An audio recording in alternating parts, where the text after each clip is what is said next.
Assalamualaikum warahmatullahi wabarakatuh. Selamat datang kembali di channel YouTube Dunia Beda, tempat di mana takdir bisa berbalik dalam sekejap mata. Bayangkan, kau memberikan seluruh hatimu, seluruh pengabdianmu, kepada seorang pria yang kau cintai dalam diam. Namun cinta terlarang itu tumbuh subur di bawah atap rumah istrinya sendiri. Setiap senyuman tulus yang kau berikan, setiap hidangan hangat yang kau sajikan ternyata adalah sebuah kebohongan yang manis. Hingga pada satu malam yang dingin pengkhianatan itu terungkap, dan kau dilempar ke jalanan yang kejam. Tanpa apapun, kecuali serpihan harga diri yang hancur berkeping-keping. Akankah ia tenggelam dalam lautan keputusasaan? Atau akankah luka yang paling dalam justru menjadi awal dari kekuatan yang paling hebat? Namun sebelumnya, bagi yang beragama Islam, saya sarankan untuk menuliskan sholawat Nabi Muhammad, agar kelak sholawat ini menjadi saksi untuk mendapat syafaat di akhirat. Like dan subscribe ke channel ini, sangat membantu menambah wawasan, dan membantu kami membuat cerita baru yang menghibur. Langit di atas Pondok Indah, Jakarta Selatan, baru saja berganti warna dari jingga ke nila pekat. Di dalam salah satu rumah megah yang pagarnya menjulang tinggi seperti benteng, keheningan terasa begitu mahal. Lantai marmer impor dari Italia memantulkan bayangan lampu kristal yang menggantung angkuh di ruang tamu. Wangi bunga lili segar dari vas porselen di sudut ruangan, bercampur dengan aroma pembersih lantai beraroma pinus. Semua terasa sempurna, teratur, dan dingin. Inilah dunia milik Adrian dan Rina. Dan Lara adalah bayangan yang bertugas memastikan kesempurnaan itu tetap terjaga. Setiap pagi, sebelum azan subuh berkumandang dari masjid yang jauh, Lara sudah bangun. Kamarnya yang sempit dan pengap di bagian belakang rumah terasa seperti dunia lain jika dibandingkan dengan kemewahan di bagian depan. Tidak ada pendingin udara, hanya sebuah kipas angin kecil yang berdengung tanpa lelah. Di dinding kamarnya tertempel sebuah kalender dengan foto pemandangan kebun teh di Cianjur, kampung halamannya. Foto itu adalah satu-satunya pengingat tentang rumah yang hangat, tentang pelukan ibunya, dan tawa adik-adiknya.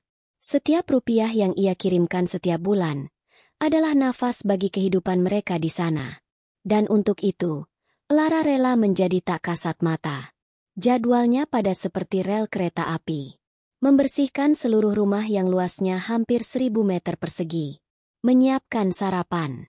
Mencuci dan menyetrika tumpukan pakaian bermerek. Memasak makan siang, lalu makan malam. Ia bergerak cepat, nyaris tanpa suara. Ia sudah hafal di mana letak ketidaksukaan Nyonya Rina. Jangan sampai ada setitik debu pun di atas meja kaca. Jangan sampai kopi paginya kurang panas 1 derajat pun. Jangan sampai bertanya 2 kali jika diberi perintah. Nyonya Rina adalah perwujudan dari rumah ini.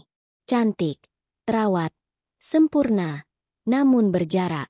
Pagi itu, seperti biasa, Rina turun dari tangga spiral dengan gaun rumah berbahan sutra. Aromanya parfum mahal yang menusuk hidung. Lara, panggilnya. Suaranya datar tanpa emosi. Nanti sore teman-teman saya datang arisan. Siapkan kue-kue yang kemarin saya beli dari bakri di Kemang. Minumannya, buat jus 3 macam. Jangan sampai kurang.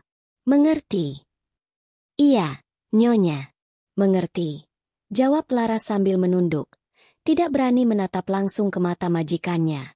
Baginya, Nyonya Rina adalah puncak gunung es yang tak mungkin ia raih. Namun, ada kutub lain di rumah ini.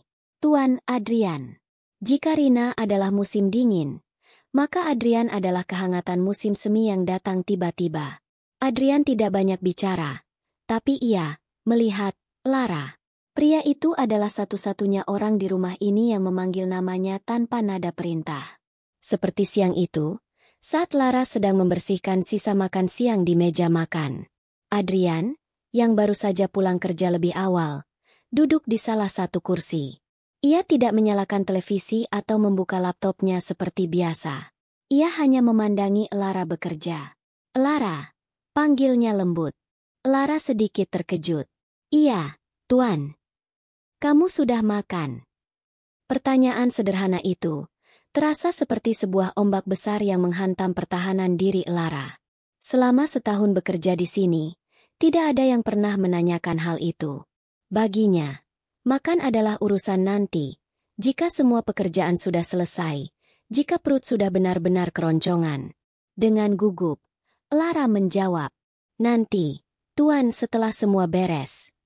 Adrian menggeleng pelan. Tidak bisa begitu. Pekerjaan tidak akan ada habisnya.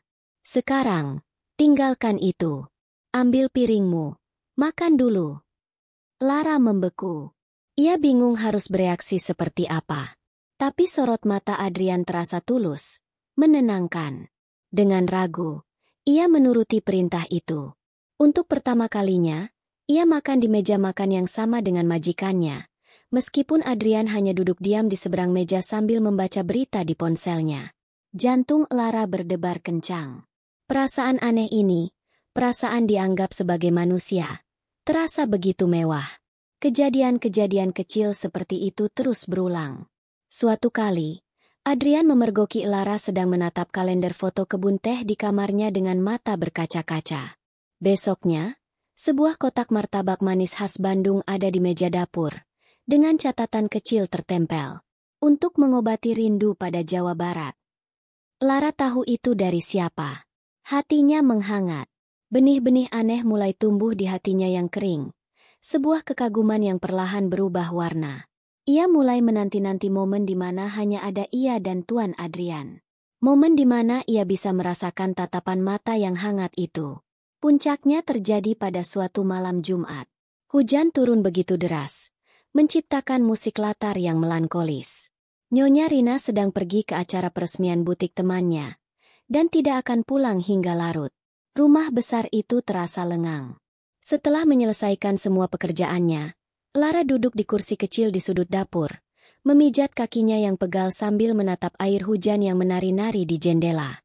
Tiba-tiba, Adrian muncul di ambang pintu dapur. Wajahnya terlihat sangat lelah, dasinya sudah longgar, dan kemejanya sedikit kusut. Ia tidak menyalakan lampu utama, hanya lampu kecil di atas meja yang temaram. "Belum tidur, El?" tanyanya, suaranya serak. "Belum, Tuan. Menunggu hujan sedikit reda, baru mau ke kamar," jawab Lara pelan. Adrian berjalan ke arah dispenser, mengambil segelas air. Ia tidak langsung pergi. Ia bersandar di meja, menatap Lara dengan pandangan yang sulit diartikan. "Kadang-kadang," Adrian memulai, suaranya nyaris berbisik. "Rumah sebesar ini, dengan semua isinya, rasanya lebih kosong daripada kamarmu yang kecil itu." Lara hanya bisa diam. Ia tidak tahu harus merespon apa. "Orang-orang melihat saya, melihat kami, dan berpikir kami punya segalanya," lanjut Adrian, matanya menerawang. "Mereka tidak tahu, di dalam sini, saya seringkali bicara dengan dinding. Saya lelah, Lara. Sangat lelah." Saat itu, Lara tidak lagi melihatnya sebagai Tuan Adrian, majikannya yang kaya raya. Ia melihat seorang pria yang rapuh, yang kesepian. Dengan keberanian yang ia kumpulkan dari seluruh sisa tenaganya, ia berucap, "Tuan, harus banyak istirahat. Jangan terlalu banyak dipikirkan.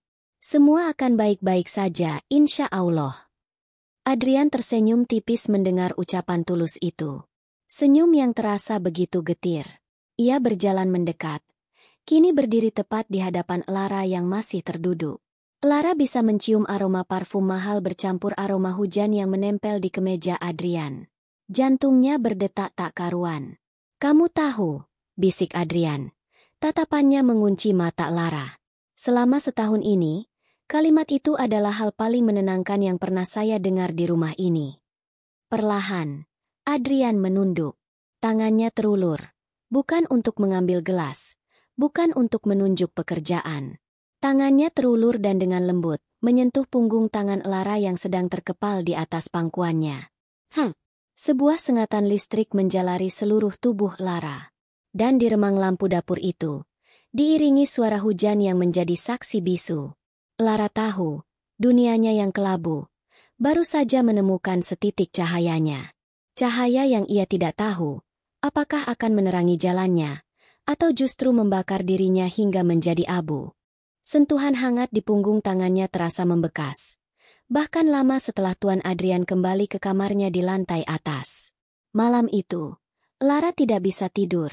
Di dalam kamarnya yang sempit, ia berbaring menatap langit-langit. Sementara di luar, hujan telah reda menyisakan udara malam yang dingin. Jantungnya masih berdebar kencang, memutar ulang setiap detik kejadian di dapur tadi. Suara serak Tuan Adrian. Tatapan matanya yang penuh luka dan kehangatan tangannya yang terasa begitu nyata. Perasaan itu adalah candu. Sebuah kebahagiaan yang menakutkan, yang membuatnya merasa hidup sekaligus merasa berdosa dalam waktu yang bersamaan. Ia memejamkan mata, mencoba berdoa, memohon petunjuk pada Sang Maha Kuasa. Tapi bayangan wajah Tuan Adrian terus menari-nari di benaknya. Ya Allah, jika ini adalah dosa, mengapa rasanya begitu indah?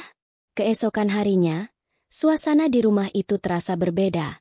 Setidaknya bagi Lara. Ada seutas benang tak kasat mata yang kini terhubung antara dirinya dan sang majikan. Benang itu bergetar setiap kali mereka berpapasan.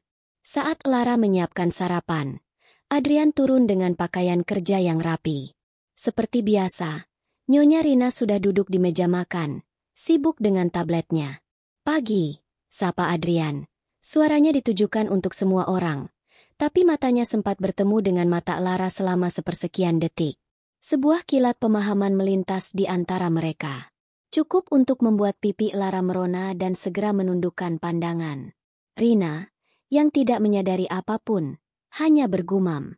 Pagi, hari ini aku ada janji makan siang dengan teman-teman di Plaza Senayan. Jangan lupa nanti malam ada tamu dari Singapura. Pastikan semua siap, Lara. Baik, Nyonya. Jawab Lara patuh. Hubungan rahasia itu pun mulai menenun dirinya dalam rutinitas sehari-hari. Mereka tidak pernah bicara terang-terangan. Bahasa mereka adalah bahasa isyarat yang hanya dimengerti oleh mereka berdua. Sebuah senyuman kecil dari Adrian saat Lara menyajikan kopinya. Sebuah piring berisi buah-buahan kesukaan Adrian yang sengaja Lara siapkan lebih banyak. Atau saat Adrian pulang kerja, ia akan meletakkan koran bekas di meja dapur. Lara tahu, ia harus memeriksa koran itu nanti saat semua orang sudah tidur. Terkadang, di lipatannya, terselip sebatang coklat kecil atau sebuah catatan singkat yang ditulis di sobekan kertas. Kamu lelah hari ini? Semangat ya? Atau, masakanmu tadi enak sekali. Kalimat-kalimat sederhana yang menjadi bahan bakar bagi Lara untuk bertahan di hari-hari berikutnya. Adrian juga menjadi lebih sering berada di rumah. Terkadang ia sengaja bekerja dari ruang kerjanya di lantai bawah, dengan alasan koneksi internet di kantor sedang bermasalah. Itu adalah kesempatan bagi mereka. Saat Rina pergi ke gym atau salon, Adrian akan turun ke dapur, dengan alasan mengambil minum. Di sanalah mereka bisa mencuri beberapa menit untuk bicara. Aku ada perjalanan bisnis ke Surabaya lusa, kata Adrian suatu sore, sambil bersandar di konter dapur. Sementara Lara sedang memotong sayuran. Hati Lara mencelos. 3 hari tanpa melihatnya akan terasa seperti sebulan. Berapa lama, Tuan? Tanyanya pelan. 3 hari. Aku akan merindukanmu. Bisik Adrian. Dan aku akan merindukan masakanmu. Pipi Lara kembali memanas. Saya akan doakan perjalanan Tuan lancar. Doakan saja aku cepat pulang. Jawab Adrian sambil tersenyum. Sebelum akhirnya kembali ke ruang kerjanya saat mendengar suara mobil Rina mendekat. Lara merasa seperti tokoh utama dalam sebuah film drama. Ia dicintai oleh seorang pria yang tidak bisa ia miliki. Setiap hari adalah pertaruhan. Jantungnya selalu berdebar kencang setiap kali Rina ada di dekatnya. Takut jika raut wajahnya atau gerak-geriknya menunjukkan sesuatu yang salah. Rasa bersalah menggerogotinya saat ia melayani Rina. Menyajikan makanan untuk wanita yang suaminya diam-diam memberinya perhatian. Tapi perasaan dicintai dan dibutuhkan oleh Adrian mengalahkan segalanya. Adrian memberinya sebuah janji, sebuah harapan. Suatu malam, saat ia berhasil mengatasi masalah klien yang rumit dari rumah, Adrian menemuinya di taman belakang yang gelap. Lara sedang mengangkat jemuran kering. Lara, panggil Adrian. Suaranya serius. Kemarilah sebentar. Lara menurut. meletakkan keranjang pakaiannya. Mereka berdiri di bawah pohon mangga, terlindung dari lampu sorot taman. "Aku tahu ini berat untukmu," kata Adrian. "Sembunyi-sembunyi seperti ini. Aku tahu kamu pantas mendapatkan yang lebih baik." Lara hanya diam, hatinya berdebar. Aku sedang mencoba mencari jalan. Percayalah padaku. Aku tidak tahu berapa lama, tapi aku ingin suatu saat nanti, kita tidak perlu takut lagi seperti ini. Kamu hanya perlu sabar, ya? Berjanjilah kamu akan sabar menungguku."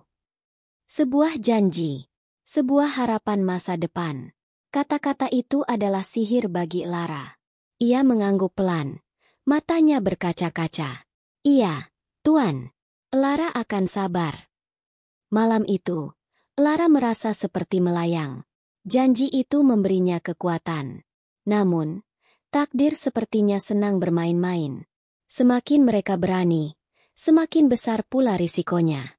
Puncaknya adalah malam ketika Rina seharusnya menghadiri acara makan malam tahunan perusahaan kosmetiknya di Hotel Mulia. Ia berkata akan pulang larut, mungkin lewat tengah malam. Melihat kesempatan itu, Adrian menjadi lebih berani. Setelah memastikan rumah sepi, ia mengajak Lara untuk duduk di ruang keluarga, menonton film di televisi layar lebar itu. Sesuatu yang tak pernah terbayangkan oleh Lara sebelumnya. Dengan canggung, Lara duduk di sofa empuk itu, menjaga jarak beberapa jengkal dari Adrian. Adrian memutar sebuah film komedi romantis. Mereka tertawa bersama. Untuk sesaat, mereka merasa seperti pasangan normal. Lelah karena tertawa, Adrian menyandarkan kepalanya di bahu Lara. Jantung Lara seakan berhenti berdetak. Ia kaku, tapi perlahan, ia membiarkan kehangatan menjalar. Ia memberanikan diri menyentuh rambut Adrian. Momen itu terasa begitu sempurna. Tiba-tiba, dari arah depan terdengar suara gerbang otomatis yang terbuka. Lalu suara mesin mobil yang dimatikan. Mata mereka berdua membelalak ngeri. Itu suara mobil Rina. "Cepat!" desis Adrian. Langsung melompat dari sofa. Wajahnya pucat pasi. Lara, dengan panik, berlari ke arah dapur. Jantungnya serasa mau copot. Adrian dengan cepat mematikan televisi, merapikan bantal sofa, dan berlari ke arah tangga, seolah-olah ia baru saja turun dari kamarnya. Tepat saat Lara sampai di dapur dan berpura-pura sedang mencuci gelas, pintu depan terbuka. Nyonya Rina masuk dengan wajah kesal. "Acaranya membosankan sekali. Aku pulang lebih awal," katanya sambil melepas sepatunya. Matanya menyapu ruang keluarga yang kini gelap. Lalu ia menatap ke arah dapur. "Lara, kenapa belum tidur?" tanyanya, nadanya tajam. "Ini, Nyonya sedang menyelesaikan cuci piring," jawab Lara, suaranya bergetar hebat. Ia berharap Rina tidak bisa mendengar detak jantungnya yang menggila. Saat itu, Adrian turun dari tangga. "Loh, Ma, kok sudah pulang?"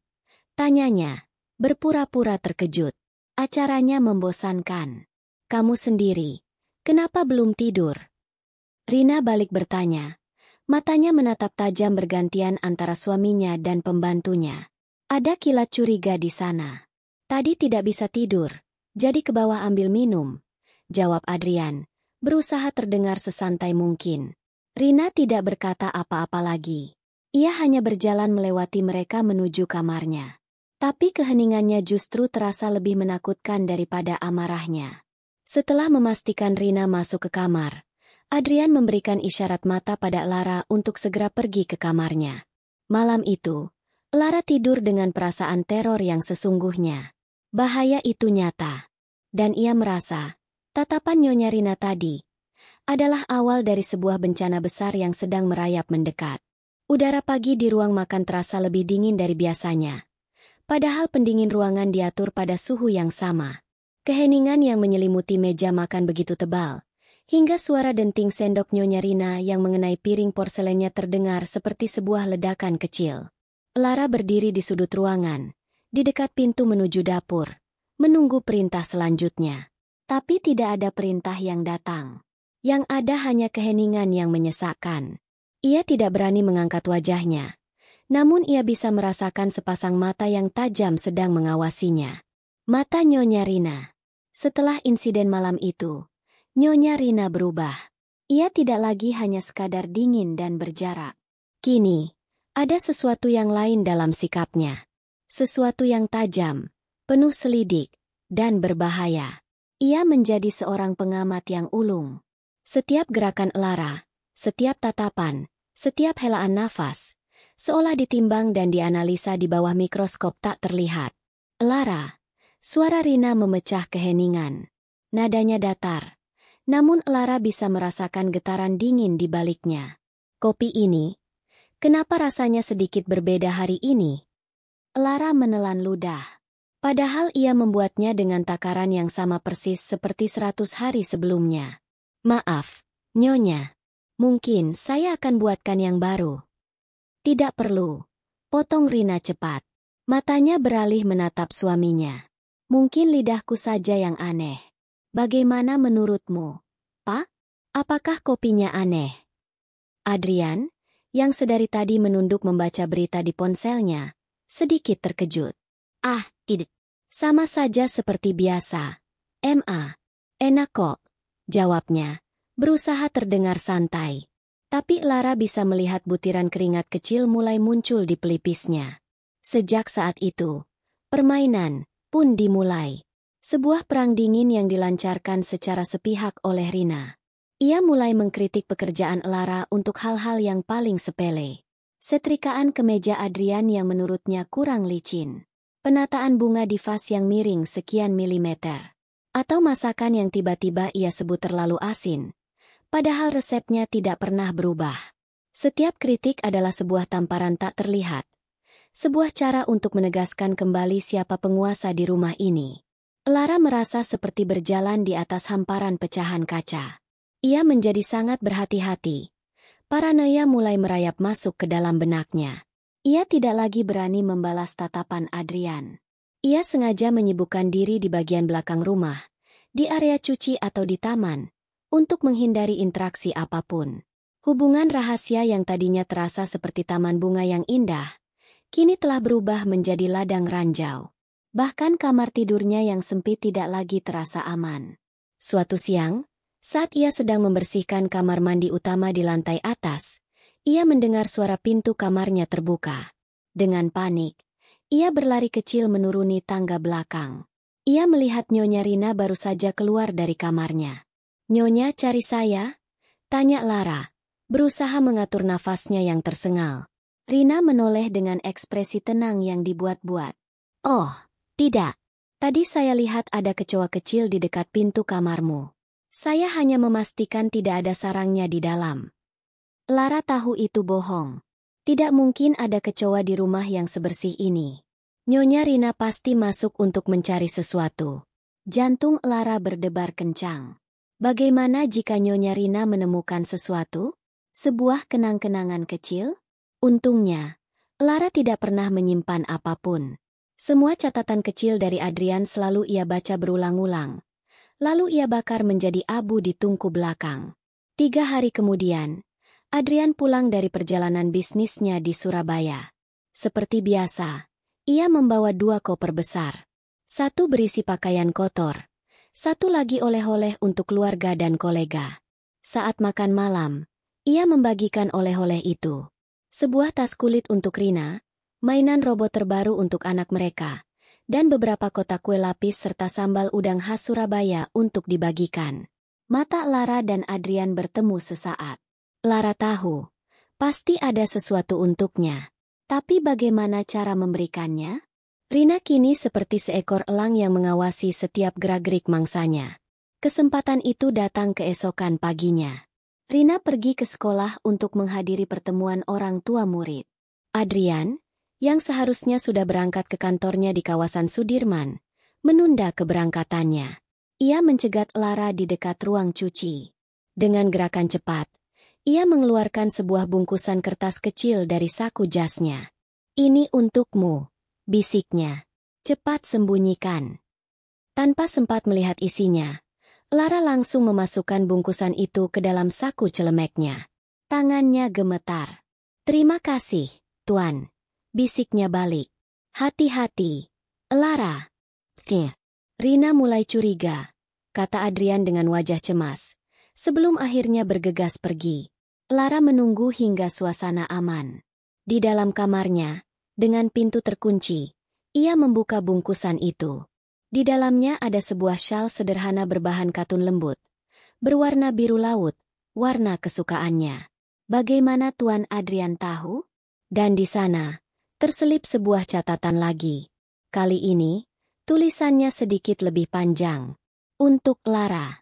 Warna biru ini mengingatkanku pada matamu saat kamu tersenyum. Tetaplah kuat. Aku tahu ini sulit. Tapi seperti yang pernah kamu bilang, semua akan baik-baik saja. Percayalah padaku. Hormatku. Hati Lara menghangat sekaligus mencelos. Kata, hormatku, terasa begitu formal. Namun isi surat itu begitu personal. Ia memeluk syal itu. Ini adalah bukti nyata pertama. Sebuah benda fisik yang bisa ia simpan. Sebuah kesalahan fatal. Ia melipatnya dengan hati-hati dan menyembunyikannya di bawah tumpukan pakaian paling bawah di dalam lemarinya. Sore harinya, saat arisan bulanan, Rina dan teman-temannya sedang bercengkrama di ruang tamu. Lara sibuk bolak-balik dari dapur, menyajikan minuman dan kue. Tiba-tiba, Rina memanggilnya. Lara, tolong ambilkan syal saya di kamar. Yang warna krem. Agak dingin pendingin ruangannya. Perintahnya. Dengan patuh, Lara naik ke kamar utama. Kamar itu begitu luas, dengan lemari pakaian sebesar satu ruangan tersendiri. Saat ia sedang mencari syal berwarna krem, matanya tak sengaja melihat laci pakaian dalam nyonya Rina sedikit terbuka. Dan di sanalah jantungnya berhenti berdetak. Di atas tumpukan lingerie sutra, tergeletak sebuah syal berwarna biru laut. Syal yang sama persis seperti yang diberikan Adrian padanya. Tapi yang ini terlihat jauh lebih mahal, dengan merek desainer terkenal dari Perancis tercetak samar di sudutnya. Sebuah permainan kejam. Rina pasti sudah tahu. Ia pasti sudah menggeledah kamar Lara dan menemukan syal pemberian Adrian. Dan sekarang, ia membeli syal yang sama, versi yang jauh lebih superior, seolah ingin menampar Lara dengan kenyataan. Lihat, apa yang majikanmu berikan padamu hanyalah versi murah dari apa yang bisa ia berikan padaku. Dengan tangan gemetar, Lara mengambil syal berwarna krem dan memberikannya pada Rina. Ia tidak berani menatap majikannya. Malam itu, ia tidak bisa tidur. Ia tahu, ia harus membuang syal itu. Itu adalah bukti yang berbahaya. Tapi hatinya tidak rela. Itu adalah satu-satunya benda miliknya yang berasal dari Adrian. Namun, ia tidak tahu bahwa Rina telah menemukan sesuatu yang jauh lebih berbahaya daripada sebuah syal. Siang tadi, saat Lara sedang sibuk di dapur, Rina tidak hanya menemukan syal itu. Tangannya yang terus menggeledah, akhirnya menemukan sebuah sobekan kertas yang terlipat rapi, terselip di dalam buku resep masakan lama yang Lara simpan di laci kamarnya. Catatan dari Adrian. Untuk Lara. Warna biru ini mengingatkanku pada matamu. Rina tidak berteriak. Ia tidak menangis. Ia hanya berdiri mematung di dalam kamar sempit itu, membaca ulang setiap kata. Wajahnya tenang, begitu tenang hingga menakutkan. Tapi di dalam matanya, sebuah badai sedang berkecamuk. Sebuah amarah dingin yang membekukan. Ia melipat kembali catatan itu dengan hati-hati, memasukkannya ke dalam sakunya. Ia kini punya senjatanya. Bukan hanya kecurigaan, tapi bukti nyata. Bukti pengkhianatan yang terjadi tepat di bawah atap rumahnya sendiri. Dan ia akan menunggu waktu yang paling tepat untuk meledakkan bom waktu ini. Beberapa hari setelah penemuan catatan itu, sebuah ketenangan yang aneh dan mengerikan menyelimuti rumah mewah di Pondok Indah. Nyonya Rina, yang sebelumnya selalu tajam dan kritis, kini berubah 180 derajat. Ia menjadi ramah. Terlalu ramah. Pagi hari, ia akan menyapa Lara dengan senyuman tipis. Ia bahkan memuji masakan Lara di depan Adrian. Sesuatu yang tidak pernah ia lakukan sebelumnya. Wah, sup ayam ini enak sekali. Lebih enak dari biasanya. Katanya suatu siang. Pujian itu, Alih-alih membuat Lara senang, justru mengirimkan hawa dingin ke tulang punggungnya. Ini adalah ketenangan sebelum badai. Lara merasakannya. Adrian pun merasakannya. Pria itu menjadi lebih pendiam dan gelisah, seolah menunggu eksekusi yang tak kunjung tiba. Komunikasi rahasia di antara Lara dan Adrian terputus total. Tidak ada lagi catatan di lipatan koran. Tidak ada lagi pertemuan singkat di dapur. Benang tak kasat mata yang dulu menghubungkan mereka kini terasa tegang dan rapuh. Siap putus kapan saja.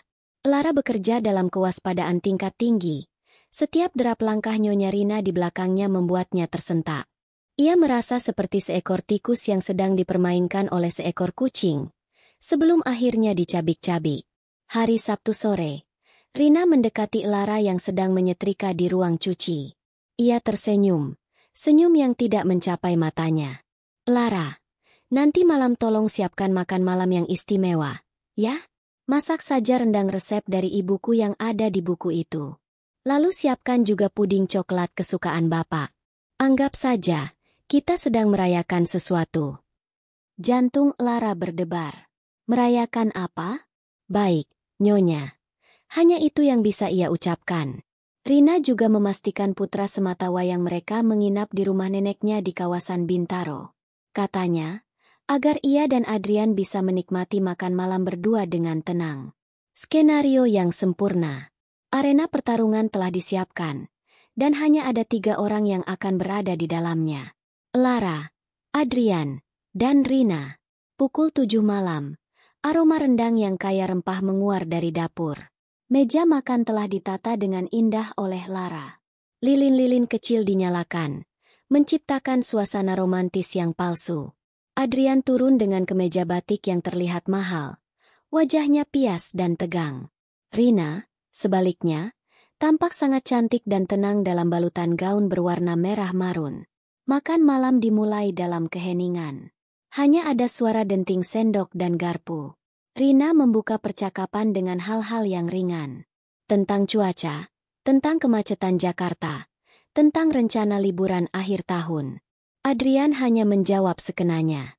Lara berdiri di kejauhan, di ambang pintu dapur, siap sedia jika dipanggil. Setelah hidangan utama selesai, dan piring-piring kotor telah diangkat oleh Lara, Rina menatap suaminya lekat-lekat. Bagaimana, Pak? Enak kan rendangnya? Buatan Lara loh. Dia memang cepat belajar. Ya, cepat sekali belajar mengambil apa yang bukan miliknya. Adrian membeku. Gelas di tangannya nyaris terlepas. Kamu ngomong apa? Rina tersenyum dingin. Dengan gerakan yang sangat pelan dan teatrikal, ia merogoh sesuatu dari saku gaunnya. Sebuah sobekan kertas yang terlipat. Ia tidak membukanya.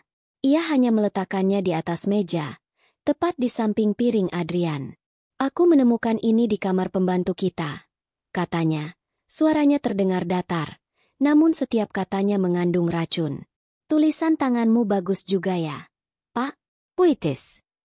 Dunia seakan berhenti berputar. Adrian menatap sobekan kertas itu seolah sedang melihat seekor ular berbisa. Wajahnya berubah dari pucat menjadi seputih kertas. Ia tidak perlu membukanya. Ia tahu persis apa isinya. Itu adalah catatan yang ia selipkan bersama syal biru dari Surabaya. Rina, aku bisa jelaskan. Gagapnya. Jelaskan.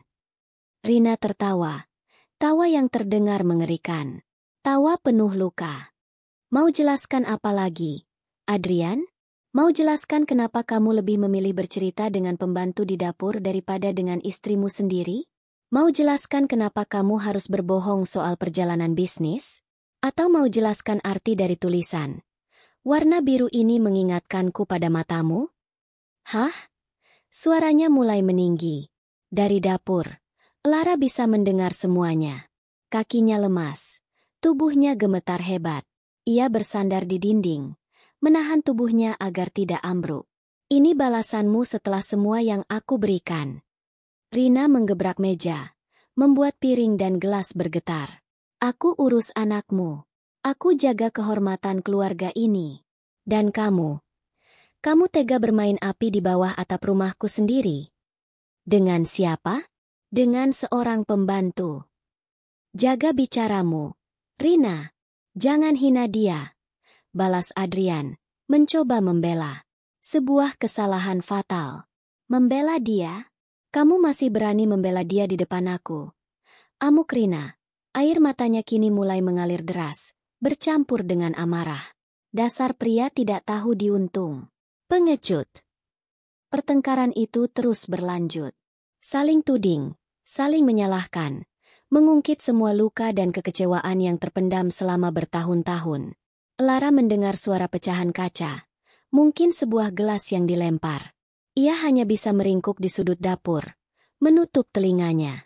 Setiap teriakan Nyonya Rina terasa seperti cambuk yang menghantam punggungnya. Ia merasa kotor, hina, dan sangat bersalah. Setelah beberapa saat yang terasa seperti selamanya, suara teriakan mereda, digantikan oleh suara isak tangis Rina yang memilukan. Lalu, Lara mendengar derap langkah kaki yang cepat menuju dapur. Jantungnya serasa mau copot. Pintu dapur terbuka dengan kasar. Di sana, Nyonya Rina berdiri dengan mata merah, rambut sedikit berantakan, dan tatapan penuh kebencian. Kamu, desis Rina, menunjuk wajah Lara. Perempuan tidak tahu diri. Rina berjalan mendekat, lalu melemparkan sobekan kertas itu tepat ke wajah Lara. Kamu pikir kamu siapa? Hah? Kamu pikir dengan sedikit perhatian dari majikanmu, kamu bisa merebutnya dariku? Kamu itu saya beri tempat tinggal. Saya beri makan. Dan ini balasanmu. Lara hanya bisa menangis dalam diam. Tubuhnya bergetar hebat. Maafkan saya, Nyonya saya. Diam, bentak Rina. Saya tidak butuh maafmu. Ia menatap Lara dari atas ke bawah dengan tatapan jijik. Mulai detik ini, kamu saya pecat. Lara mengangguk pasrah. Ini adalah akhir yang sudah ia duga. Ia siap diusir kapan saja. Tapi Rina belum selesai. Wanita itu tiba-tiba tersenyum. Senyum yang paling mengerikan yang pernah Lara lihat. Tapi, kamu tidak akan pergi semudah itu, kata Rina dengan suara bergetar karena amarah yang tertahan. Kamu tidak akan saya beri kepuasan untuk lari begitu saja malam ini. Rina mendekatkan wajahnya ke telinga Lara, berbisik dengan suara dingin. Besok pagi, akan ada pengajian di rumah ini. Semua tetangga dan teman-temanku akan datang. Saya mau kamu tetap bekerja seperti biasa sampai acara selesai besok siang. Saya mau kamu menyajikan minuman untuk mereka. Saya mau kamu tersenyum di depan semua orang, seolah tidak terjadi apa-apa. Setelah itu, setelah semua orang melihat betapa setianya kamu sebagai pembantuku, baru kamu boleh angkat kaki dari sini seperti sampah. Mengerti? Lara membeku. Tubuhnya kaku karena teror. Ini lebih buruk dari pengusiran. Ini adalah sebuah penyiksaan psikologis. Sebuah panggung penghinaan yang sudah disiapkan khusus untuknya. Ia harus menjalani 1 hari terakhir di neraka ini, dengan senyum palsu di wajahnya. Terjebak, tidak ada jalan keluar. Malam itu tidak ada tidur bagi siapapun di rumah nomor 23 itu. Di kamarnya yang pengap, Lara duduk meringkuk di lantai yang dingin, memeluk lututnya. Ia tidak menangis lagi. Air matanya sudah kering, menyisakan rasa hampa yang begitu pekat. Di luar, suara jangkrik dan desau angin malam terdengar normal, seolah tidak peduli pada drama memilukan yang baru saja terjadi di dalam dinding-dinding tinggi ini. Setiap beberapa menit, ia bisa mendengar derap langkah mondar-mandir dari kamar utama di lantai atas. Langkah kaki Nyonya Rina. Sebuah simfoni kemarahan yang tidak kunjung reda. Sementara dari ruang kerja di lantai bawah, tidak terdengar suara apapun. Keheningan Tuan Adrian terasa lebih memekakan daripada teriakan manapun. Ia telah bersembunyi di dalam cangkangnya, meninggalkan Lara sendirian menghadapi badai. Pukul 3 pagi, Lara bangkit. Tubuhnya terasa kaku dan remuk, tapi ada sesuatu di dalam dirinya yang menolak untuk hancur sepenuhnya. Sebuah sisa-sisa harga diri yang entah datang dari mana. Ia berwudhu, lalu menggelar sajadahnya yang tipis. Dalam sujudnya yang panjang, ia tidak meminta untuk diselamatkan. Ia tidak memohon keajaiban. Ia hanya memohon satu hal. Kekuatan. Ya Allah, berikan hamba kekuatan untuk melewati hari esok. Beri hamba kekuatan untuk tidak jatuh dan menangis di depan mereka. Hanya itu. Fajar menyingsing di ufuk timur Jakarta. Lara keluar dari kamarnya. Rumah itu masih terasa tegang. Ia mulai bekerja seperti robot. Mengeluarkan panci-panci besar. Menyiapkan bahan-bahan untuk membuat lontong sayur dan aneka kue basah untuk acara pengajian nanti. Tangannya bergerak secara mekanis. Memotong, mengaduk, merebus. Pikirannya kosong. Ini adalah mekanisme pertahanannya. Jika ia berpikir, ia akan hancur. Jadi ia memilih untuk tidak merasakan apa-apa. Sekitar pukul 7, saat aroma kuah lontong mulai memenuhi dapur, Adrian muncul. Pria itu tampak mengerikan. Matanya merah dan bengkak, rambutnya acak-acakan, dan kemeja batiknya tadi malam masih melekat di badan, kini kusut tak berbentuk. Ia berjalan mendekati Lara dengan langkah ragu. "Lara!" panggilnya. Suaranya serak dan pecah. Lara tidak menoleh. Ia terus mengaduk kuah santan di panci. Tatapannya lurus ke depan. "Lara, maafkan aku," lanjut Adrian. Aku tidak bermaksud membuatmu jadi begini. Aku pengecut. Aku." Lara berhenti mengaduk. Ia meletakkan sendok sayur itu dengan pelan. Lalu, ia berbalik dan menatap Adrian. Untuk pertama kalinya, ia menatap mata majikannya itu tanpa rasa takut, tanpa kekaguman, tanpa cinta. Matanya kosong, sedatar air di telaga yang tenang. Ia tidak mengatakan apa-apa. Ia hanya menatap selama beberapa detik, lalu berbalik badan dan kembali melanjutkan pekerjaannya. Tatapan kosong itu, keheningan itu, jauh lebih menusuk bagi Adrian daripada makian manapun. Itu adalah penolakan mutlak. Sebuah pernyataan bahwa Adrian tidak lagi ada artinya bagi Lara. Pria itu mundur perlahan, dikalahkan oleh kebisuan Lara. Ia kembali masuk ruang kerjanya dan mengunci pintu. Pukul 9 pagi, para tamu mulai berdatangan. Ibu-ibu sosialita, tetangga sekitar, teman-teman pengajian Rina. Mereka datang dengan mobil-mobil mewah, mengenakan kaftan dan gamis yang berkilauan. Rumah itu seketika ramai oleh suara tawa, obrolan, dan cipika-cipiki. Nyonya Rina menyambut mereka di pintu depan, memainkan perannya dengan sempurna. Ia adalah sang nyonya rumah yang anggun, ramah, dan salehah. Senyumnya tak pernah lepas dari bibirnya. Dan kemudian, pertunjukan pun dimulai. Lara keluar dari dapur membawa nampan pertama berisi gelas-gelas teh hangat. Ia menundukkan kepalanya dalam-dalam, berusaha menyembunyikan wajahnya. "Wah, ini dia nih, si rajin," kata salah seorang teman Rina, Ibu Hartono. "Pembantumu ini memang cekatan sekali ya, Rin." Rina tersenyum manis. "Alhamdulillah, Bu Harto. Lara ini memang bisa diandalkan." Lalu ia menoleh pada Lara. "Lara, tolong tehnya ditambah untuk Ibu Hartono, ya? Terima kasih." Setiap kata pujian dari bibir Rina terasa seperti sayatan pisau. Setiap senyum dari para tamu terasa seperti cemoohan. Lara terus bergerak, bolak-balik dari dapur ke ruang tamu, mengisi ulang kue yang habis, menuangkan minuman. Ia memaksakan otot-otot wajahnya untuk membentuk ekspresi netral. "Jangan menangis. Jangan tunjukkan apa-apa." Ulangnya terus dalam hati seperti mantra. Puncak acara adalah ceramah dari seorang ustadzah yang diundang khusus. Ustadzah itu berbicara dengan suara yang lembut namun tegas. Tema hari ini, seolah sengaja dipesan oleh Rina, adalah tentang kehormatan rumah tangga dan bahaya pengkhianatan. "Sebuah rumah tangga, ibu-ibu sekalian," kata sang ustadzah, "dibangun di atas pilar kepercayaan. Jika pilar itu retak oleh kebohongan, maka tunggulah saatnya bangunan itu runtuh. Dan ingatlah, godaan itu bisa datang dari mana saja. Terkadang, ia datang dari tempat yang paling tidak kita duga. Dari orang yang kita beri kepercayaan, orang yang kita beri tempat bernaung di dalam rumah kita sendiri." "Lara, yang sedang berdiri di sudut ruangan untuk menuang air ke teko, merasa setiap kata itu seperti batu yang dilemparkan tepat ke kepalanya. Dadanya sesak. Nafasnya tercekat.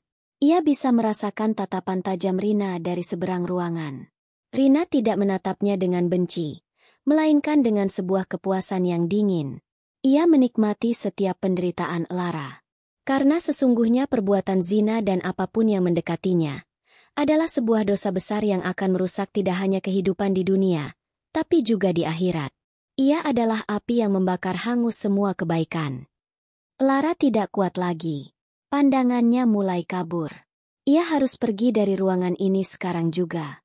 Dengan tangan gemetar, ia meletakkan teko air dan berjalan cepat menuju dapur. Ia bersandar di wastafel, mencoba mengatur nafasnya yang memburu. Rasanya seperti tenggelam di lautan manusia yang ramai.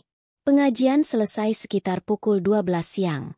Para tamu berpamitan satu persatu, memuji betapa nikmatnya hidangan dan betapa bermanfaatnya ceramah hari itu. Lara hanya bisa mendengar suara mereka dari dapur. Ia menunggu. Menunggu hingga suara terakhir hilang. Hingga deru mesin mobil terakhir menjauh dari pekarangan rumah. Hening. Keheningan yang mengerikan itu kembali. Lara keluar dari dapur. Ruang tamu berantakan. Piring-piring kotor, sisa-sisa kue, gelas-gelas kosong, dan tisu bekas tersebar di mana-mana. Ini adalah medan perang setelah pertempuran usai. Rina berjalan menghampirinya. Wajahnya tidak lagi dihiasi senyum palsu. Yang ada hanya ekspresi dingin dan kemenangan yang mutlak. Acaranya sudah selesai, kata Rina datar. Matanya menatap Lara tanpa emosi. Sekarang, bereskan semua ini. Cuci semua piringnya sampai bersih. Pel lantainya sampai tidak ada satu noda pun. Ia berhenti sejenak, seolah ingin menikmati momen itu. Setelah itu, lanjutnya, ambil semua barang-barangmu yang menjijikan itu. Dan pergi dari sini sebelum matahari terbenam. Saya tidak mau melihat wajahmu lagi di rumah ini. Sedetik pun. Rina kemudian berbalik, dan berjalan menaiki tangga tanpa menoleh lagi. Meninggalkan Lara sendirian di tengah puing-puing penghinaannya. Lara menatap tumpukan piring kotor di depannya. Ini adalah tugas terakhirnya. Sebuah ritual pembersihan sebelum ia benar-benar terusir dari surga yang telah berubah menjadi neraka ini. Tidak ada air mata. Yang ada hanya gerakan-gerakan mekanis yang dilakukan dalam keheningan yang pekat. Lara mengambil kantong sampah besar dan mulai memunguti piring-piring kotor, gelas-gelas, dan sisa makanan yang berserakan. Ia membawanya ke dapur, membuka keran air, dan mulai mencuci. Satu persatu. Gemericik air dan denting piring menjadi satu-satunya suara di rumah yang tiba-tiba terasa seperti sebuah mausoleum raksasa. Saat ia menggosok noda rendang yang mengering di piring, pikirannya melayang. Ia teringat saat ia dengan semangat mempelajari resep ini, ingin membuat Tuan Adrian terkesan. Saat ia mencuci gelas-gelas kristal, ia teringat tawa para tamu Nyonya Rina, tawa orang-orang yang hidup di planet yang berbeda darinya. Setiap benda yang ia sentuh adalah sebuah kenangan, dan setiap noda yang ia bersihkan terasa seperti usahanya untuk menghapus jejaknya sendiri dari rumah ini. Setelah semua piring bersih dan tersusun rapi di rak, ia mengambil sapu dan alat pel. Ia menyapu setiap sudut ruang tamu, lalu mengepelnya hingga lantai marmer itu kembali berkilau, seolah tidak pernah ada pesta penghinaan yang terjadi di atasnya. Ia bekerja tanpa lelah, tanpa istirahat. Rasa sakit di hatinya ia alihkan menjadi kekuatan di otot-ototnya. Ini adalah tugas terakhirnya. Sebuah penebusan dosa, sebuah ritual perpisahan. Ia akan meninggalkan rumah ini dalam keadaan sempurna, seperti saat pertama kali ia datang. Pukul 4 sore, pekerjaan itu selesai. Rumah itu kembali bersih, sunyi, dan megah. Lara berjalan menuju kamarnya yang sempit di bagian belakang untuk terakhir kalinya. Ia membuka lemari kayunya yang reot. Tidak banyak yang perlu ia kemas. Hanya beberapa setel pakaian sederhana, sebuah mukena, dan beberapa barang pribadi. Saat tangannya merogoh tumpukan pakaian paling bawah, jarinya menyentuh sesuatu yang lembut. Syal biru pemberian Adrian. Ia menariknya keluar. Warna birunya yang teduh kini terlihat menyakitkan. Ia teringat kata-kata di catatan itu. Warna biru ini mengingatkanku pada matamu saat kamu tersenyum. Sebuah kebohongan yang indah. Senyumnya telah mati. Matanya kini hanya menyimpan kekosongan. Sesaat ia ragu. Haruskah ia membawanya sebagai pengingat? Pengingat akan kebodohannya? Ia tidak butuh pengingat. Luka di hatinya sudah lebih dari cukup. Dengan gerakan tegas, ia berjalan ke tempat sampah kecil di sudut kamarnya, dan tanpa ragu, ia melemparkan syal itu ke dalamnya. Selamat tinggal, Tuan Adrian. Ia menyandang satu-satunya tas ransel miliknya. Di dalamnya, ada seluruh dunianya. Ia melihat sekeliling kamar itu sekali lagi. Dinding kusam, kipas angin tua, dan kalender bergambar kebun teh Cianjur. Ia mencabut kalender itu dari dinding, melipatnya dengan rapi, dan memasukkannya ke dalam tas. Hanya itu yang berharga dari tempat ini. Ia kemudian melangkah keluar, menutup pintu kamarnya pelan-pelan, tanpa menoleh lagi. Ia berjalan melewati dapur yang sunyi, melewati ruang makan dengan meja yang kini kosong, melewati ruang tamu yang megah. Pintu ruang kerja Adrian masih tertutup rapat. Pintu kamar utama di lantai atas juga tertutup. Tidak ada suara. Tidak ada ucapan selamat tinggal. Seolah ia memang tidak pernah ada. Ia membuka pintu depan, melangkah keluar, dan menutupnya di belakang punggungnya. Suara klik dari pintu yang terkunci itu adalah suara penutup dari satu babak hidupnya. Satpam di pos jaga menatapnya dengan pandangan bertanya-tanya. Melihatnya berjalan keluar dengan sebuah tas. Tapi Lara hanya menunduk dan terus berjalan. Ia berjalan menyusuri jalanan aspal yang mulus di komplek Pondok Indah. Di kiri kanannya, rumah-rumah mewah berdiri angkuh dengan taman-taman yang terawat rapi. Beberapa kali, mobil sedan mewah melintasinya. Penumpangnya menatapnya sekilas dengan tatapan aneh. Seorang pembantu berjalan kaki sendirian di sore hari dengan tas di punggung. Pemandangan yang janggal. Setelah berjalan hampir 20 menit, ia akhirnya sampai di jalan raya utama. Kebisingan Jakarta langsung menyergapnya. Suara klakson mobil, deru mesin bus, teriakan para kenek. Ia berdiri di tepi jalan, bingung. Harus kemana? Uang di sakunya hanya tersisa kurang dari 300.000 rupiah. Sisa gajinya bulan lalu. Tidak cukup untuk pulang ke Cianjur. Dan kalaupun cukup, ia tidak akan pulang. Pulang berarti membawa aib bagi keluarganya. Dengan sisa uang yang ada, ia naik sebuah bus kota menuju terminal Lebak Bulus. Ia pikir, di sana ia bisa menemukan tempat untuk berpikir. Terminal bus adalah tempat yang paling tepat untuk orang yang kehilangan arah. Setibanya di sana, suasana yang semrawut dan riuh justru semakin membuatnya merasa kecil dan sendirian. Asap rokok, bau keringat, teriakan para calo tiket, semua bercampur aduk. Ia mencari sebuah bangku kosong di ruang tunggu yang penuh sesak dan duduk di sana, memeluk tasnya erat-erat. Ia melihat bus-bus besar datang dan pergi. Jurusan Merak, jurusan Bandung, jurusan Yogyakarta. Setiap bus adalah sebuah kemungkinan, sebuah jalan keluar. Tapi tidak ada satupun yang terasa seperti tujuannya. Matahari mulai terbenam, mewarnai langit Jakarta yang berpolusi dengan warna oranye kusam. Rasa putus asa mulai menjalari hatinya. Apa yang harus ia lakukan? Tidur di terminal malam ini? Lalu besok? Besoknya lagi? Tiba-tiba, sebuah ingatan muncul. Ingatan tentang cerita ibunya bertahun-tahun yang lalu. Tentang seorang kerabat jauh, sepupu dari neneknya, yang ia panggil Bei Inah. Bei Inah bekerja di Jakarta sebagai buruh cuci kiloan, tinggal di sebuah kontrakan sempit di suatu tempat yang padat. Lara masih menyimpan nomor teleponnya di ponsel tuanya, nomor yang tidak pernah ia hubungi selama bertahun-tahun. Apakah nomornya masih aktif? Apakah Bei Inah masih mengingatnya? Dengan tangan gemetar, ia mengeluarkan ponselnya. Baterainya tinggal 15%. Ini satu-satunya kesempatannya. Ia menekan nomor itu, lalu menempelkan ponsel ke telinganya. Nada sambung berbunyi. 1 kali, 2 kali, 3 kali. Lara hampir menyerah. Tiba-tiba, Terdengar suara seorang wanita dari seberang. "Halo? Siapa ini?" Suara itu terdengar serak dan sedikit ketus. "Bei. Bei Inah?"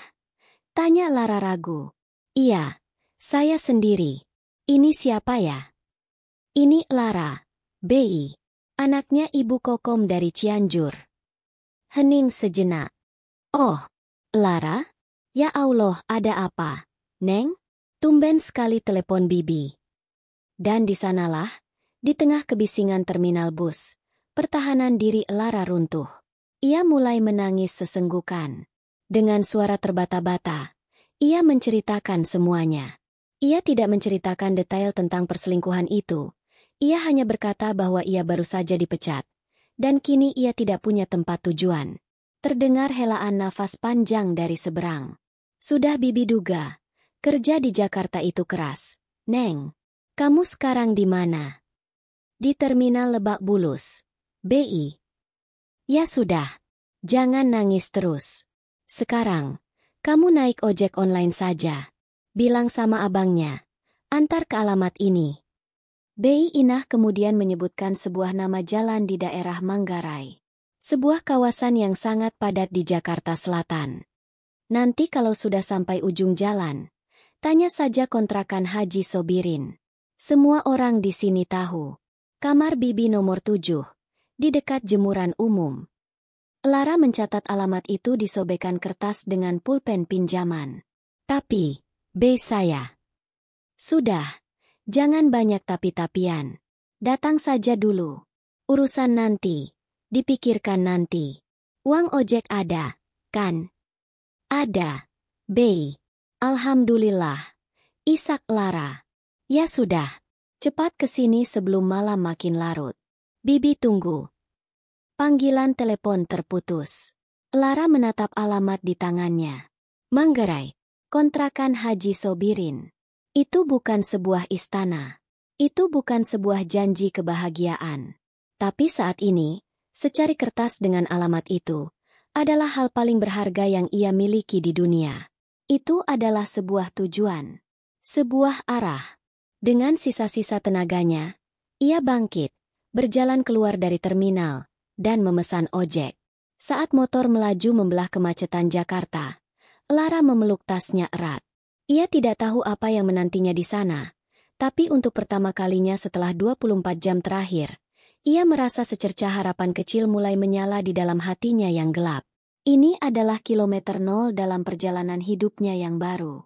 2 tahun berlalu. Langit Jakarta masih sama sibuknya. Namun bagi Lara, warnanya tidak lagi kelabu. Di sebuah sudut yang ramai di kawasan Matraman, berdiri sebuah warung makan sederhana namun selalu ramai pengunjung. Namanya, Warung Nasi Cianjur, Teh Lara. Dindingnya dicat warna hijau muda yang menyejukkan, dengan beberapa bingkai foto pemandangan kebun teh terpajang rapi. Warung itu bersih, dan aroma masakannya yang lezat selalu berhasil memanggil siapa saja yang lewat. Di balik meja kasir, berdiri seorang wanita muda dengan senyum percaya diri di wajahnya, mengenakan celemek bersih dan jilbab sederhana. Wanita itu adalah Lara. Ia bukan lagi Lara yang sama. Tatapan matanya kini tajam dan penuh perhitungan, namun tetap memancarkan kehangatan pada para pelanggannya. Ia tidak lagi menunduk. Ia berjalan dengan tegap, memberikan perintah pada 2 orang karyawannya dengan jelas dan sopan. Bei Inah, yang kini sudah tidak lagi menjadi buruh cuci, membantunya sebagai kepala juru masak. Kontrakan sempit di Manggarai telah ia tinggalkan setahun yang lalu. Kini ia menyewa sebuah rumah kecil yang layak, tidak jauh dari warungnya. Setiap bulan, ia tidak hanya bisa mengirimkan uang yang lebih dari cukup untuk keluarganya di Cianjur, tapi ia juga sedang menabung untuk membeli tanah dan membangun rumahnya sendiri di kampung. Luka masa lalunya telah ia jadikan pupuk. Penghinaan yang ia terima, ia ubah menjadi bahan bakar. Ia belajar dari nol. Dari membantu Bei Inah, ia memberanikan diri membuka pesanan nasi kotak kecil-kecilan. Dari mulut ke mulut, masakannya yang lezat dan porsinya yang royal membuatnya terkenal di kalangan pekerja kantor sekitar. Dengan modal pinjaman lunak dari sebuah koperasi, ia akhirnya bisa menyewa tempat dan membuka warungnya sendiri. Ia belajar tentang manajemen, tentang arus kas, tentang cara menghadapi preman pasar hingga petugas pajak. Jakarta yang dulu terasa asing dan kejam, kini telah ia taklukkan dengan tangannya sendiri. Suatu siang yang terik, saat warung sedang ramai-ramainya, sebuah mobil sedan hitam mewah berhenti tepat di depan warungnya. Pemandangan yang sangat kontras dengan motor-motor bebek dan bajai yang biasa parkir di sana. Semua mata tertuju pada mobil itu. Pintu pengemudi terbuka, dan seorang pria dengan kemeja mahal yang lengannya digulung, melangkah keluar. Pria itu tampak ragu-ragu, matanya menyapu keramaian warung, sebelum akhirnya terpaku pada sosok wanita di balik meja kasir. Jantung Lara berhenti berdetak selama sepersekian detik. Ia mengenal pria itu. Adrian. Waktu seolah membeku. Adrian terlihat lebih kurus, dan ada gurat-gurat lelah di wajahnya yang dulu selalu tampak segar. Ia berjalan masuk ke dalam warung. Langkahnya canggung di antara bangku-bangku kayu yang penuh sesak. Ia berdiri di depan meja kasir, di depan Lara. Lara! Sapanya. Suaranya nyaris berbisik. Lara menarik nafas panjang, menenangkan debaran di dadanya. Ia menatap Adrian, bukan dengan benci, bukan dengan cinta, melainkan dengan ketenangan seorang asing. "Selamat siang, Bapak. Mau pesan apa?" tanyanya. Suaranya profesional dan berjarak. Panggilan, Bapak, itu terasa seperti sebuah tamparan bagi Adrian. Ia tergagap. Aku tidak mau pesan. Aku kesini mencarimu. Ada yang bisa saya bantu?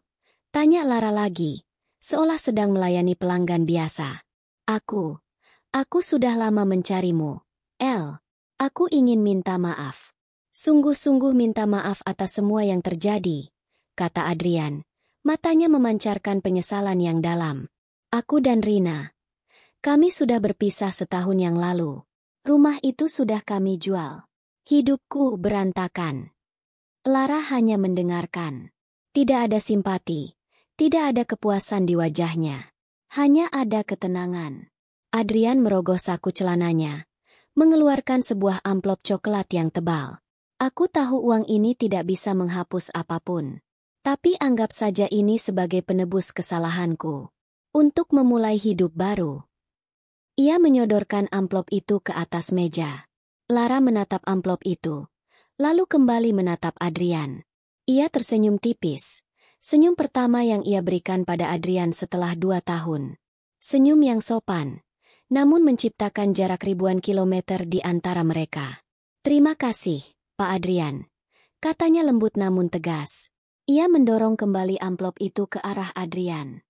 Tapi seperti yang Bapak lihat, alhamdulillah, saya sudah memulai hidup baru saya sendiri.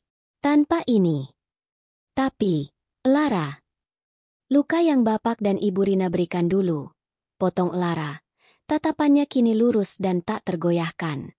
Sudah saya jadikan pondasi untuk membangun semua ini. Jadi, secara tidak langsung, saya juga harus berterima kasih. Saya tidak membenci Bapak, tapi saya juga tidak akan pernah kembali ke masa lalu. Ia kemudian menoleh ke arah pelanggannya yang sudah mengantre. Permisi, Pak. Pelanggan saya sudah menunggu. Sebuah penolakan yang halus namun mutlak. Adrian terpaku di tempatnya, memegang amplop yang terasa begitu hina di tangannya. Ia melihat Lara yang kini sibuk melayani pelanggan lain, tertawa kecil saat seorang ibu memuji sambalnya. Ia melihat seorang wanita yang kuat, mandiri, dan utuh. Wanita yang sama sekali berbeda dari pembantu kecil yang dulu menangis ketakutan di dapurnya. Ia sadar, ia tidak datang untuk menebus kesalahan. Ia datang karena ia kehilangan cahayanya, dan ia berharap bisa menemukannya lagi di sini. Tapi ia terlambat. Cahaya itu kini sudah bersinar begitu terang dengan kekuatannya sendiri, dan tidak lagi membutuhkan dirinya. Dengan perasaan kalah yang telak, Adrian berbalik dan berjalan keluar dari warung itu. Masuk ke dalam mobilnya yang mewah, yang kini terasa begitu hampa dan dingin. Lara menatap kepergian mobil itu dari sudut matanya. Hanya sesaat. Lalu ia kembali fokus pada pekerjaannya. Hatinya tenang. Tidak ada lagi badai. Tidak ada lagi cinta. Tidak ada lagi benci. Yang ada hanyalah kedamaian. Ia telah memaafkan masa lalunya. Bukan untuk mereka, tapi untuk dirinya sendiri. Karena dengan memaafkan, ia benar-benar menjadi bebas. Sore itu, saat ia menutup warungnya, ia menatap langit senja Matraman yang ramai. Ia tersenyum tulus. Ia mungkin pernah menjadi korban keadaan, pernah menjadi pilihan kedua. Tapi hari ini, dan selamanya, ia adalah Lara. Pemilik warung nasi, majikan bagi karyawannya, dan yang terpenting, pemilik mutlak bagi takdirnya sendiri. Tamat. Pesan untuk penonton. Terima kasih sudah mengikuti kisah perjalanan Lara dari awal hingga akhir. Cerita ini mungkin fiktif, tapi perasaan dan perjuangan di dalamnya bisa jadi sangat nyata bagi sebagian dari kita. Bagaimana pendapat kalian tentang akhir cerita Lara? Apakah kalian setuju dengan keputusannya di akhir cerita? Coba bagikan pendapat kalian di kolom komentar di bawah. Apa yang akan kalian lakukan jika berada di posisi Lara? Jangan lupa untuk tinggalkan komentar, berikan like jika kalian suka dengan cerita ini, dan tentu saja, subscribe channel ini agar tidak ketinggalan cerita-cerita menarik lainnya yang akan menemani waktu kalian. Dukungan dari kalian semua sangat berarti bagi kami untuk terus berkarya. Terima kasih, dan sampai jumpa di cerita berikutnya.